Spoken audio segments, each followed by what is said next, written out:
आज हम second year के जो फर्स्ट पेपर है सामाजिक सर्वेक्षण एवं अन्वेषण की पद्धतियों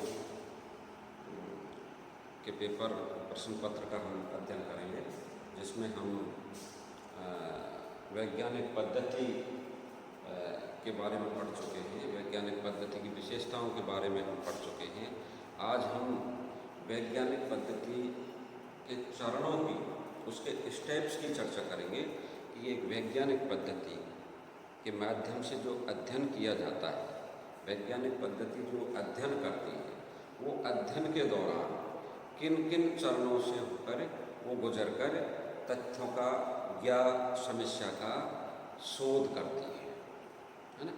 तो उन चरणों की आज हम चर्चा करेंगे कि वैज्ञानिक पद्धति के कौन कौन से चरण होते हैं जिनमें होकर ये वैज्ञानिक पद्धति के माध्यम से अध्ययन किया जाता है।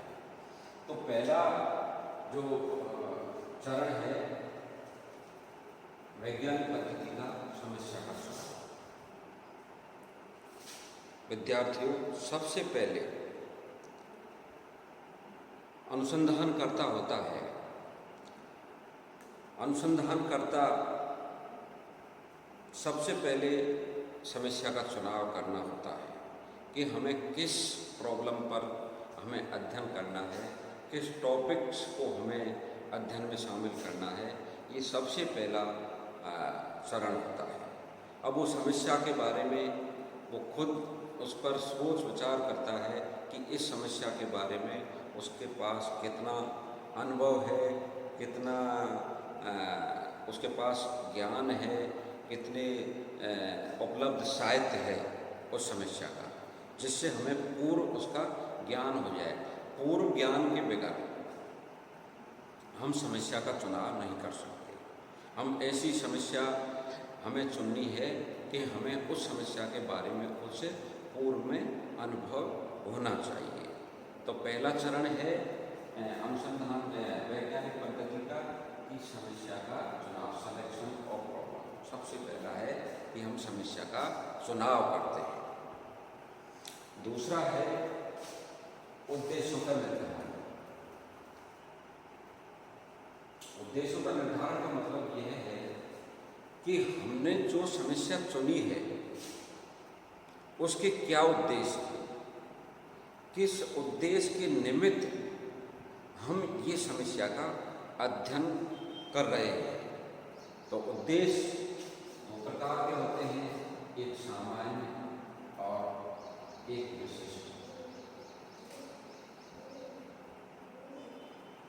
सामान्य उद्देश्य जनरल आम समाज के लिए किए जाते हैं। उदाहरण के तौर पर बेरोजगारी, गरीबी, मद्यपान, भ्रष्टाचार, ये एक सामान्य समस्या है। इस समस्या को हम चुनते हैं तो ये इसका उद्देश्य हमारा एक जनरल हो जाता है, समाज के लिए कॉमन इसका उद्देश्य हो जाता है। लेकिन कई जो शोध किए जाते हैं, कई जो वैज्ञानिक पद्धति के माध्यम से जो अध्ययन किए जाते हैं, वो कई प्रकार के विशिष्ट प्रकार के भी उनमें उद्देश्य होते हैं। जैसे कोई कंपनी अपने प्रोडक्ट बेचने के लिए शोध करवाती है, तो इस तरह का जो शोध है वो उसका उद्देश्य विशिष्ट हो जाता है। व्यक्ति विशेष के लिए वो शोध होता है, लेकिन समाज विशेष के लिए। तो विद्यार्थियों, वैज्ञानिक पद्धति का दूसरा जो चरण है उद्देश्यों का निर्धारण, कि उस समस्या को हमने चुना है, उसके पीछे हमारे क्या उद्देश्य हैं। नेक्स्ट है प्राकल्पना का निर्माण। समस्या का चुनाव कर लिया, उद्देश्यों का निर्धारण कर लिया, उसके बाद हम प्राकल्पना, हाइपोथेसिस बनाते हैं कि जो हमने समस्या चुनी है, जो उद्देश्य हम लेकर चल रहे हैं, उन उद्देश्यों को हम कैसे प्राप्त कर सकते हैं, इसके बारे में हम एक काम चलाओ अनुमान लगाते हैं। काम चलाओ उसका रिजल्ट ढूंढते हैं। वो काम चलाऊ अनुमान हमारी प्राकल्पना है। प्राकल्पना निर्धारण के पीछे अनुसंधानकर्ता का यही उद्देश्य होता है कि इससे हमें एक निश्चित दिशा या डायरेक्शन हमें मिल जाती है, इधर उधर भटकना नहीं पड़ता है। और ये प्राकल्पना कहाँ से निर्मित होती है? ये अनुसंधानकर्ता के अनुभव और ज्ञान के आधार पर ये प्राकल्पनाएं निर्मित होती हैं। तो तीसरा चरण है प्राकल्पनाओं का निर्माण। चौथा जो चरण है अध्ययन क्षेत्र एवं इकाई का निर्धारण। समस्या का चुनाव कर लिया, उद्देश्यों का निर्धारण हो गया, प्राकल्पना भी हमने निर्मित कर ली। अब हमें ये देखना है कि जो हमने समस्या का चुनाव किया है, जो उद्देश्य हमने निर्मित किए हैं, उद्देश्य हमने बनाए हैं, उनका अध्ययन हमें किस क्षेत्र में करना है और किन इकाइयों को उसमें शामिल करना है। ये उसका चौथा चरण है कि हमें अध्ययन क्षेत्र का निर्धारण करना है और अध्ययन क्षेत्र में किन इकाइयों का हमें अध्ययन करना है। अगर क्षेत्र बड़ा होता है, ये डिपेंड करता है क्षेत्र के ऊपर। अगर क्षेत्र बड़ा है तो हम सैंपलिंग पद्धति के माध्यम से उत्तरदाता का चयन करते हैं। इसमें रिसर्च में अनुसंधानकर्ता की मनमर्जी या स्वयं की इच्छा कहीं डिपेंड नहीं करती। स्वयं की इच्छा से वो क्षेत्र का चुनाव नहीं कर सकता, नए इकाइयों का निर्धारण कर सकता है। तो ये चौथा जो चरण है वो अध्ययन क्षेत्र एवं इकाइयों का निर्धारण करना होता है। कौन से अध्ययन क्षेत्र से हमें किन इकाइयों के माध्यम से अध्ययन करना है। नेक्स्ट है अध्ययन पद्धतियों एवं यंत्रों का चुनाव। अध्ययन क्षेत्र का निर्धारण हमने कर लिया। अध्ययन की इकाइयों का मतलब उत्तरदाता।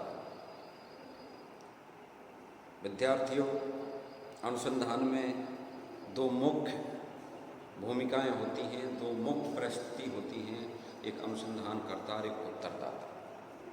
अनुसंधानकर्ता अनुसंधान करता है और उत्तरदाता उस अनुसंधानकर्ता के प्रश्नों का जवाब देता है। तो इकाई का निर्धारण हो गया, उत्तरदाता का निर्धारण हो गया। उसके बाद आता है अध्ययन पद्धतियों एवं यंत्रों का निर्माण।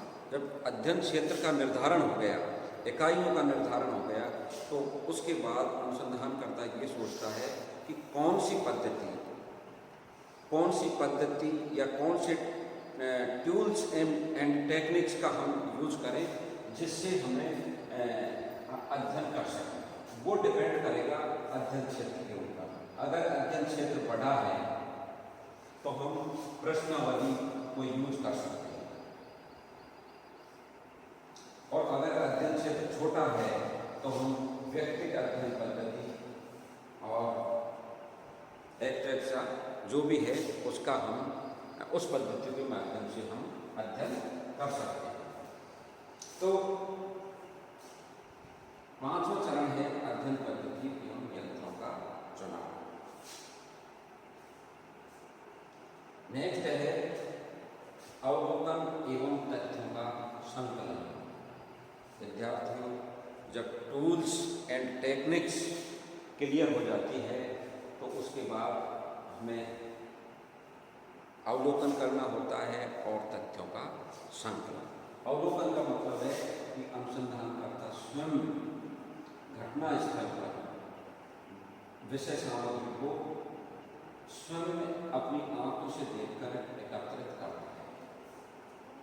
अवलोकन का मतलब है ऑब्जर्वेशन का मतलब है कि अपनी आंखों से देखकर अनुसंधानकर्ता तथ्यों का कलेक्शन करता है।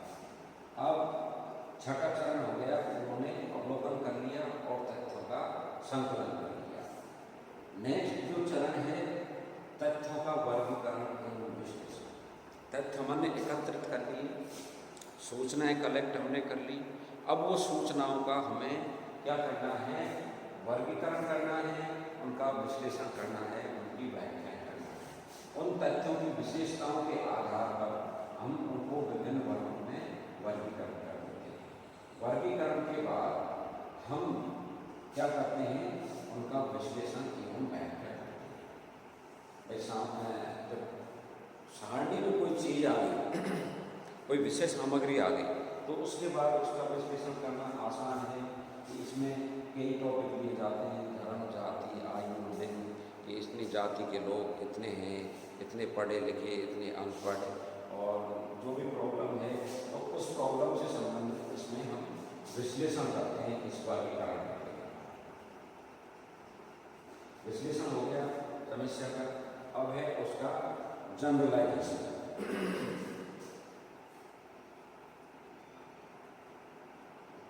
वैज्ञानिक पद्धति के साथ में सरल तथ्यों का वर्गीकरण और विश्लेषण कर लिया।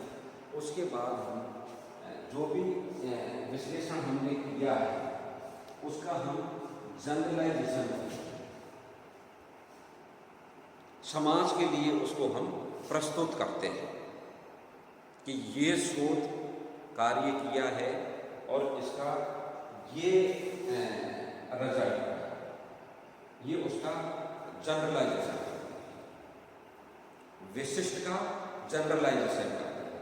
विशिष्ट का मतलब है कि मैंने व्यक्ति विशेष ने उसका अध्ययन किया और अध्ययन करने के बाद समाज के सामने जो प्रस्तुत किया वो आम पब्लिक के सामने उसको प्रस्तुत कर दिया। इसका मतलब वो जनरलाइजेशन। नेक्स्ट है जांच एवं पुनर्परीक्षण। जो जनरलाइजेशन किया है उसका हमें पुनः परीक्षण करते हैं कि ये जो जनरलाइजेशन किया है ये सही है अथवा गलत है। इसका हमें पुनः उसी क्षेत्र में जाकर या दूसरा क्षेत्र भी हम ले सकते हैं, उसमें पुनः यही स्टेपों से गुजरकर हम देखते हैं कि जो जनरलाइजेशन पहले दिया था क्या वही रिजल्ट पुनः आ रहा है। अगर वही रिजल्ट पुनः आ रहा है तो हमारा जो स्टेप्स हमने चुने हैं, जो भी हमने शोध किया है वो सही है। और जांच के बाद हम भविष्यवाणी करते हैं, प्रिडिक्शन करते हैं। तथ्यों का विश्लेषण हो गया। विश्लेषण के बाद हम जनरलाइजेशन करते हैं। जनरलाइजेशन के बाद हम परीक्षण कर लिया कि अब ये हमने शोध किया है वो सत्य है, तो उस आधार पर अनुसंधानकर्ता भविष्यवाणी करता है कि ये परिस्थितियां हैं तो आगे ये परिस्थितियां उत्पन्न हो सकती हैं। तो ये आज का टॉपिक वैज्ञानिक पद्धति के चरण पर रहा है। आपके साथ समझ में आया होगा। आगे की क्लास नेक्स्ट अगले दिन देंगे। Okay, thank you.